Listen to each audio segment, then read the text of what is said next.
Nabubulo na.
Aking ibinabahagi ang kapayapaan sa bawat isa. Naway kayo rin ay may bahagi na ng kapayapaan na may kagalakan sa isa't isa. Dahil yan ang titig ng Diyos na pagmasdan sa tuwina sa inyong mga yan ang inigyang masilayan lang na kayo'y nagbibigayan at nagbabahaginan. Lahat ng kanyang kabutihan ay tinuro niya sa pamamagitan ng kanyang mga aral. Kaya't aking mga anak, naway huwag ninyong paghinawaan na kayo ay pagharian ng Diyos lang at mapuspos ng aking kapangyarihan sa araw-araw ng inyong buhay. Dahil dito kayo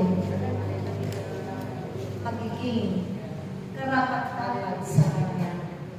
At ganoon din sa bawat parurungan ninyo, kayo man ay maging magalak, puno ng pag-ibig, kapayapaan at kababaan ng kalooban. Dahil ang Diyos lagi ang nagtataka kung saan kayo paroon at kung kanino kayo mananatili na magpupuri at aawit sa sambahan may pagkakasa. Siya lamang ang makakaganap ng lahat nito sa bawat buhay. Kaya naway magpatuloy lamang na magkaisa sa pananalamin, sa paghingi ng mga mabubuting bagay para sa sanlibutan ito. Higit ang kapayapaan at ang mga kaguluhan naway matulukanan ng Diyos. Ito'y hindi na niya kayo tulukan sa anumang bansa, sa anumang lahat, upang maging mapayapa ang lahat. magkamit ng kagalakan sa bawat puso. Ang maghahari at mangingibabaw ay ang kapangyarihan ng Diyos, magpakailanman. Naway kayo rin ay ipanalangin ninyo ang inyong mga kapatid na nakakaranas ng mga kapilungan, kahirapan sa buhay, kawalan sa buhay, kawalan ng pag-asa, kawalan ng pananalig at pananampalataya sa Diyos. Dahil ito'y malamang ng taglaw sa kanilang pamamagitan. O kaya sa pamamagitan ng inyong mga kapahayaan, mabubawi nawa sa bawat namin ninyo lahat ng kabutihan upang ito ang magbigay ng inspirasyon, magbigay ng kalakasan, tibay ng pananampalataya, tibay ng loob, upang harapin ang lahat ng mga pagsubok at tanggapin ito. Ganon din ang mga sufering at mga pagdaraanan pa na hirap at sakit sa bawat buhay. Narinig ko sa mundo. Naway kayo rin ay magkaisa lagi.